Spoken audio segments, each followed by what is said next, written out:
I stand before you tonight as the 2019 valedictorian.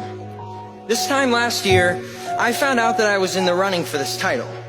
It was then that I decided I wanted it. So, I worked hard for it. I sacrificed for it. And yes, I stressed for it.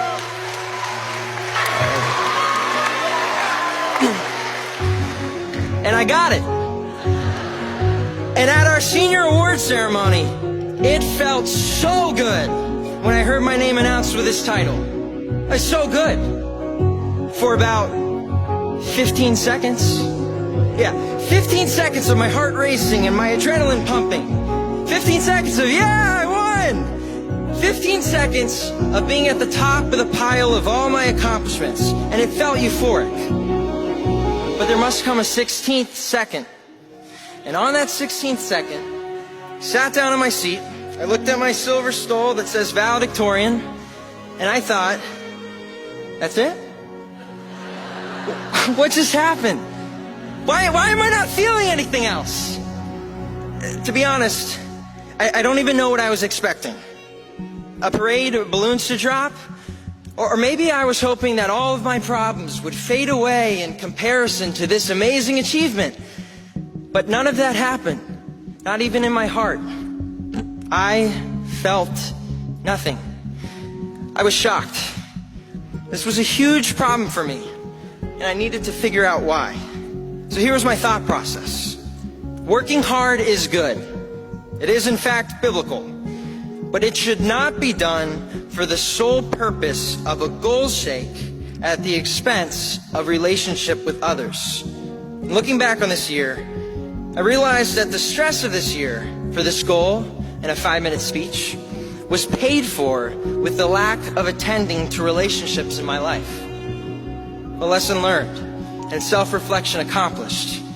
Now, I would like you, my fellow classmates, to do some self-reflecting. I would like you to take a moment to fill in a different thing that you strive for and you focus on. Something that you thought was the end-all be-all. Perhaps it was sports, perhaps it was fine arts, academics, getting into a particular school, an unhealthy social life, social media, or video games. Friends, we are about to launch into life, and we haven't messed anything up yet. Now think, instead of academics taking your focus off your important relationships, it was your career you chose over your spouse. Instead of sports, it's money that you pursue at the detriment of your children. Instead of just the Instagram-worthy picture, it's striving to be famous at the expense of time with your friends because now you're too self-involved. I'm well aware that this is kind of a downer speech, but I don't care. Because a lesson learned should be a lesson shared. Now, I'm glad that I have only made this mistake of striving for something that is in the light of eternity, not important, for just 1 year. I can't imagine if I had learned this at 50 or at the end of my life. Here's the lesson.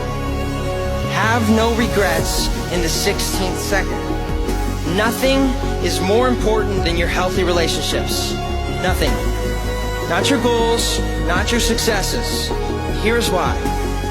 Relationships are where we get to influence, impact, and change people's lives. Your life cannot be meaningful without them. And we are put on this earth by our Creator, and we all have a purpose, to advance God's kingdom that all may be saved. And how we all go about that, that's what's different. It's different in what college we choose, who we marry, and what career we choose. It's different in the triumphs and tragedies that come upon us. But in all those things, new relationships are being formed.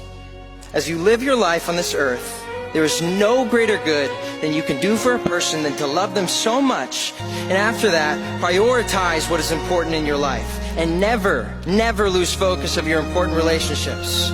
So be generous with your time and money, and a lot of relational issues will be resolved. And by the way, it's not too late to mend fractured relationships. Any friends you haven't spoken to in a while because of your pride, parents whom you disrespected, and teachers who you never thanked. Just do it. Humble yourself. Start a conversation. Have no regrets in the 16th second. In conclusion, this has been one of the hundreds of life lessons I have learned at the King's Academy, and that has been more valuable than academics. So thank you to all who have taken the time to teach each of us our lessons. And once again, thank you to our parents who have been the main source of our lesson learning. We did it, you and us, and we love you for your sacrifice to put us at King's and for putting up with our attitudes along the way. Thank you for sticking with us. When we receive our diploma tonight, just know we all have earned it.